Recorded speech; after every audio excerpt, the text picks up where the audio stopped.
Madam ఈరోజు షర్మిల గారు చూసుకుంటే అసలు ఈ రాష్ట్రంలో అభివృద్ధి ఎక్కడ జరిగింది? జగన్ రెడ్డి ఎక్కడ ఈ రాష్ట్రంలో అభివృద్ధి ఎక్కడ చేశారు అంటున్నారు.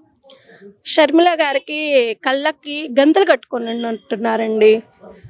షర్మిల గారు అ అన్న అనకుండా సొంత అన్నకి ఎన్నుపోటు పొడవడానికి ఇంత ఈ విధంగా మాట్లాడుతుందని మేము అనుకోవట్లేదు. షర్మిల గారు పాదయాత్ర చేసినప్పుడు ఆమె అడుగు అడుగు మేము కూడా మాకు ఏ సంబంధం లేదు, అయినా ఆమె ఎన్ని కిలోమీటర్లు తిరిగితే షర్మిల గారితో మేము అన్ని కిలోమీటర్లు పాదయాత్ర చేసిన మహిళలమే. ఆ రోజు నుంచి ఈ రోజుకి జగనన్నకు సపోర్ట్గా ఉన్నాం. కానీ ఆ రోజు రాజశేఖర్ రెడ్డి గారిని మర్యాద ఇవ్వలేదు, రాజశేఖర రెడ్డి గారికి గౌరవం ఇవ్వలేదు, రాజశేఖర రెడ్డి గారిని కించపరిచారు అన్న సోనియా గాంధీ రాజు గాంధీకి దగ్గరికి వెళ్ళి ఆ రోజుల్లో చంద్రబాబు నాయుడు ఈ రకంగా మాట్లాడి ఈరోజు ఎంతవరకు కరెక్టు? షర్మిల గారు మాట్లాడటం అది కరెక్ట్ కాదు. అంటే నువ్వు సొంత అన్నే కాదు, ఫ్యామిలీలో స్విచ్ పెట్టుకున్నావు, ఫ్యామిలీకి ఇది పెట్టావు. కానీ నువ్వు లేకపోయినా మీలాంటి వాళ్ళమి అక్క చెల్లెలమ్మ చాలామంది మేము జగనన్నకు సపోర్ట్గానే ఉన్నాము.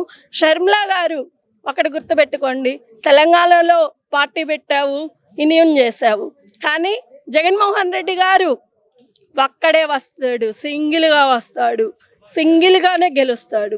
మీరు ఎన్ని పొత్తులు పెట్టుకున్నా, కాంగ్రెస్తో పెట్టుకున్నా, జనసేనతో పెట్టుకున్నా, బీజేపీతో పెట్టుకున్నా, చంద్రబాబు నాయుడుతో పెట్టుకున్నా మీరు అంతా ఒకటే అని నువ్వు చాలా తప్పుడు ప్రచారం చేస్తున్నావు. అన్నని గౌరవం లేకుండా, అన్నని ప్రేమ లేకుండా కుటుంబంలో చాలా కలతలు లేపుకున్నావు. కానీ ఈ విధంగా చేయడము షర్మిల గారు చాలా తప్పుడు ప్రచారం చేస్తున్నావు. కానీ ఎందుకు నువ్వు ఇలా చేస్తున్నావో, ఎందుకు ఇలా మాట్లాడుతున్నావో, జగన్ గారు నీ కించపరిచినట్టు అందరూ కించపరుస్తారని నువ్వు అనుకుంటున్నావు. కానీ ఇది కరెక్ట్ కాదు. షర్మిల గారు జాగ్రత్తగా ఉండండి. షర్మిల గారు మీరు ఆ రోజు మాట్లాడింది ఏంటి? మా నాన్నని కించపరిచావని చెప్పావు, కానీ నువ్వేం చేస్తున్నావు? మీ అన్నని కించపరిచావు, నీ కుటుంబాన్ని కించపరిచావు. ఇది కరెక్ట్ కాదు. ఇది ఎంతవరకు కరెక్టో నువ్వే ఒకసారి ఆలోచించుకో. నిన్ను మోసం చేసి ఈ విధంగా కాంగ్రెస్ పార్టీలోకి చేరావు, కానీ నీది చాలా తప్పు. ఆంధ్రప్రదేశ్ రాష్ట్ర మహిళలందరూ నిన్ను చూసి సిగ్గుపడుతున్నారు. ఆ సిగ్గుని మేము ఎంత ఇది చేస్తే మాత్రం అన్నకు ద్రోహం చేసే చెల్లిని ఈ పార్టీ ఇక్కడే చూస్తున్నాము. కానీ జగనన్న ఉసురు ఎక్కడికి పోదు. జగనన్న అభివృద్ధి లేదంటున్నావు. రాష్ట్రంలో మన జిల్లాలో మన రాష్ట్రానికి ఎన్ని మెడికల్ కాలేజీలు వచ్చాయి, ఎన్ని అభివృద్ధి జరిగాయి, ప్రాజెక్ట్ వచ్చింది, ప్రాజెక్టులు తీసుకొచ్చారు. సమైక్య ఆంధ్ర లేదు, సమైక్య ఆంధ్ర అని చెప్పి ఆ రోజు నువ్వు ధర్నాలు చేసావు. జగనన్న పోరాడుతున్నాడు ఆ రోజుల్లో. కానీ నువ్వు ఇలా చేయడం ఎంత మాత్రం కరెక్ట్ కాదు. అభివృద్ధి ఎందుకు కనిపెట్టట్లేదు? కరోనా టైంలో ఇంటింటికి 1000 రూపాయలు ఇచ్చిన దాత ఎవరున్నారు చెప్పండి? కనీసం పలకరివ్వటానికి వచ్చే వ్యక్తులు కూడా కాదు, వాలంటీర్ని పెట్టి ఇంటింటికి 1000 రూపాయల చొప్పున బియ్యము అన్నీ ఇచ్చి ప్రజలను ఆదుకుంటున్న మహానుభావుడు జగన్మోహన్ రెడ్డి గారు. అలాంటి వ్యక్తిని విమర్శించడం, షర్మిల గారు మీరు ఆంధ్రాకి రావటం తప్పు. నువ్వేమని చెప్పావు? తెలంగాణలో నేను పుట్టాను, తెలంగాణలో కోడల్ని, అక్కడ చూసుకోక రాజకీయాలు ఇక్కడికి వచ్చి జగన్ గారిని మాట్లాడటం, మా అన్నని మాట్లాడటం ఇది కరెక్ట్ కాదని చెప్పేసి మేము హెచ్చరిస్తున్నాం. ప్రజలు ఒక్కటే అడుగుతున్నాం, జగనన్న గారు మీ ఇంటికి మంచి చేస్తేనే నా వైపు చూడండి, నన్ను ఆదరించండి. నీ ఇంటికి ఏ పథకం వస్తేనే నాకు ఓటేయండి అన్న వ్యక్తి ఈ రాష్ట్రంలో ఏ రాష్ట్రానికైనా సరే, ఏ దేశంలో అయినా అలాంటి నాయకుడిని చూసారా? ప్రజలు జగన్మోహన్ రెడ్డి గారు ఒకటేనండి, పేదవాళ్ళకి దేవుడు. మేము గడప గడప తిరిగాము. తిరిగినప్పుడు ఏ ఇంట్లో పథకాలు రాకుండా లేవు.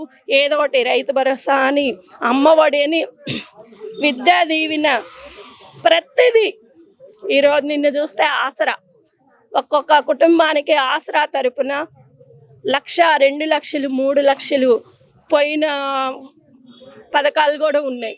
ఆసరా ద్వారా చిన్న చిన్న వ్యాపారాలు పెట్టుకొని ఈరోజు ఒకళ్ళ దగ్గరికి వెళ్ళకుండా వాళ్ళ కాళ్ళ మీద వాళ్ళు నిలబడారు. అంటే ఈ పుణ్యం ఎక్కడిది? జగన్మోహన్ రెడ్డి గారిది కాదా? మీ అందరికి కనిపించట్లేదా?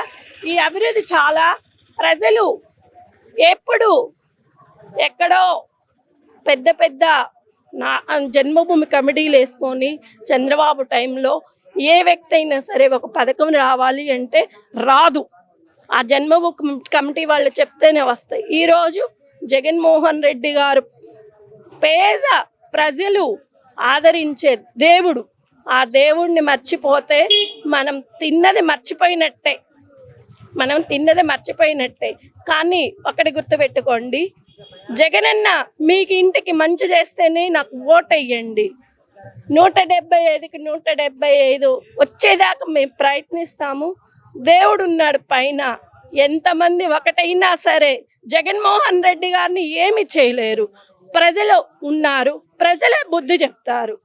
ప్రజల్లో 99% మంచి ఉంది. ఆ మంచి ఎప్పటికీ మంచే జరుగుతుంది. మేడం, రేపు జరగబోయే సిద్ధం అనే ప్రోగ్రామ్ ఉంది కదా వైజాగ్లో, అది ఎలా జరగబోతుంది మేడం? సిద్ధం ప్రోగ్రాం జగనన్న ఎక్కడికి వచ్చినా సింహంలాగా వస్తాడు. సింహంలాగే యుద్ధం చేస్తున్నాడు. పెత్తందారులతో యుద్ధం చేస్తున్నాడే కానీ ప్రజలతో యుద్ధం చేయట్లేదు. రండి, మేము వస్తాం. ప్రజలు 3 లక్షల మంది పైగా జనం వస్తారు. ప్రోగ్రామ్ సక్సెస్ చేస్తారు. ఇవి ప్రోగ్రాంలో ఈ జన సైన్యాన్ని చూసి ప్రతిపక్షాలు ప్లస్ ఇతర పార్టీలందరూ ఈ జనం లేదురా బాబు, ఈ జనంతో మనం ఎక్కడ ఉంటాం అని చెప్పేసి ఏమి చేయలేక జగన్మోహన్ రెడ్డి గారిని ఎలాగైనా కించపరచాలని చెప్పేసి షర్మిలాని వాడుకుంటారు. ఇంకా కుటుంబంలో ఎవరొచ్చినా వాడుకుంటారు. కానీ జగన్ గారు సింగిల్గా వస్తాడు, సింగిల్గానే గెలుస్తాడు.